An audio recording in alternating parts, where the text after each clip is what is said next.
tenho dois trabalhos aqui para apresentar para vocês, um breve resumo.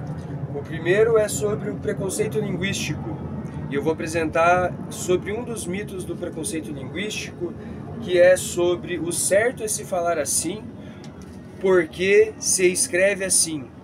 Então esse mito ele já existe desde antes de Cristo. Por quê? Porque ele é um mito que, a partir do momento que o ser humano conseguiu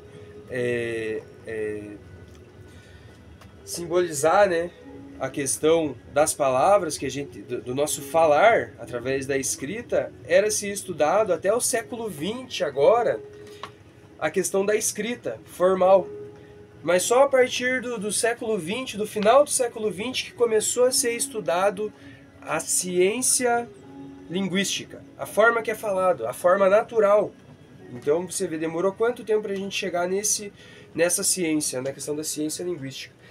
Então a ciência linguística, ela vai abolir logo de cara esse mito, que o certo é se falar assim porque se escreve assim, né? A autora desse livro, que eu esqueci o nome da autora agora, ela pega e fala, ela dá logo de cara sobre as variações linguísticas. As variações linguísticas, elas vão implicar da forma natural que a gente se comunica. Então, que nem no sul do Brasil, um sotaque. No Rio Grande do Sul tem um, em Santa Catarina tem um, no Paraná tem outro. Em cada estado tem o seu sotaque no Brasil. Cada região tem o seu sotaque, mas cada estado também traz a questão do seu sotaque. Minas, São Paulo, o Rio de Janeiro, né? E em cada lugar vai... Então assim, esquece, tá ligado? Nunca que o certo vai ser falar da forma que se escreve. A forma que se escreve é uma forma que ela é artificial, enquanto o nosso falar é natural. Então a ciência linguística, ela vai buscar fazer esse estudo, né? É interessante também a gente observar que no inglês, um exemplo que ela dá, a forma que se escreve não é a forma que se pronuncia. Então, se a gente for ver isso, já esse preconceito linguístico ele já também não deve existir mais, tá ligado? Até mesmo em línguas mais coesas, que nem ela aponta, a questão ali da língua hispânica, né? Também vai se confundir, né? Que nem pra gente aqui o C, os dois S's, um S, volta e meia tem essa questão do mesmo som, então não existe isso, né?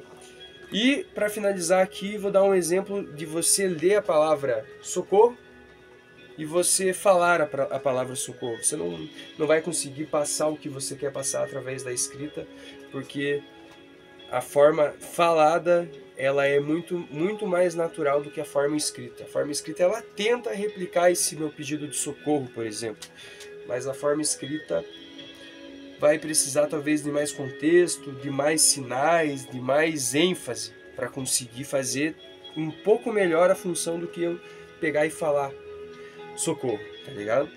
Então, essa é uma primeira parte do trabalho do preconceito linguístico e uma segunda parte sobre as tensões epistemológicas. O que seria isso?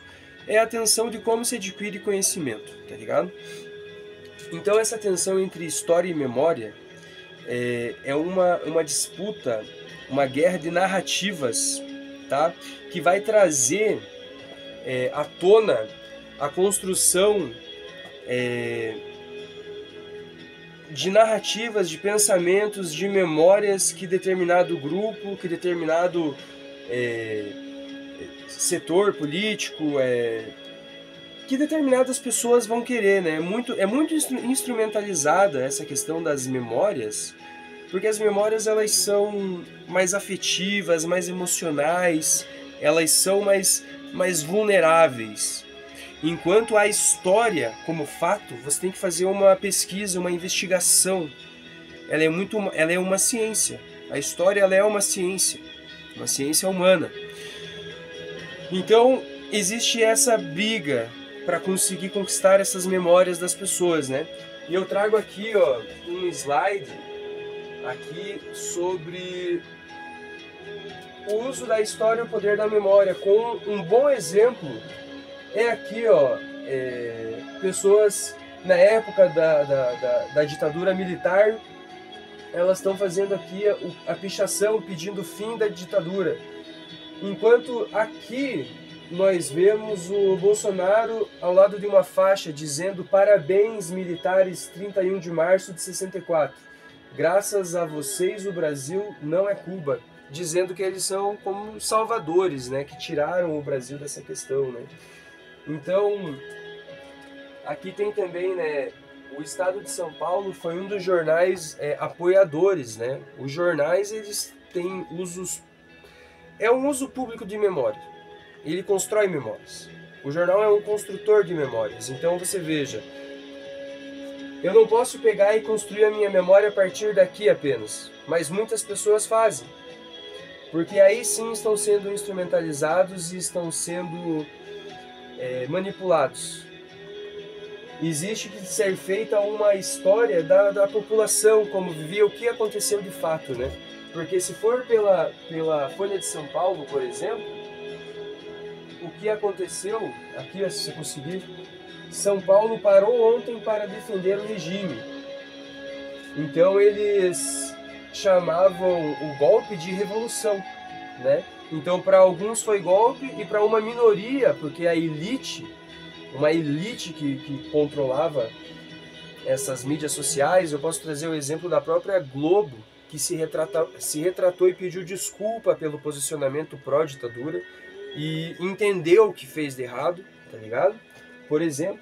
E eu posso trazer mais um exemplo da ditadura, que é quando a gente fala de ditadura, a gente vai lembrar que aconteceu durante a ditadura o milagre econômico.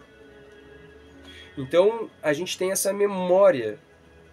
Essa memória ela foi ganha que dentro do período da ditadura existiu o milagre econômico, onde o Brasil cresceu 10, 11, 12% ao ano. Imagine, olha um crescimento desse. Mas será que foi um milagre realmente para todas as pessoas?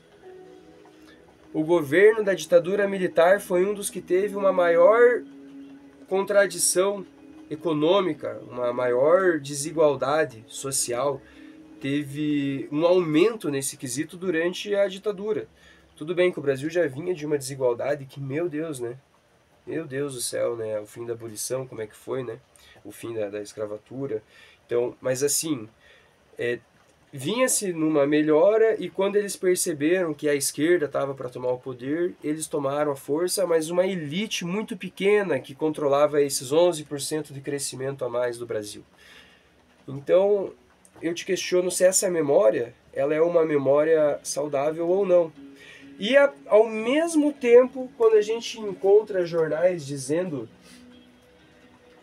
que São Paulo parou ontem para defender o regime militar, eu como historiador, a gente como historiador, a gente tem que vir e também escutar as memórias dos oprimidos, mesmo que elas possam estar prejudicadas, e fazer um trabalho em cima disso, porque essas memórias elas foram também esquecidas e foram apagadas.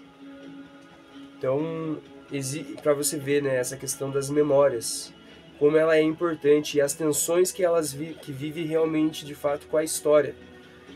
Então essas são as tensões epistemológicas. E epistemológicas quer dizer o estudo do conhecimento.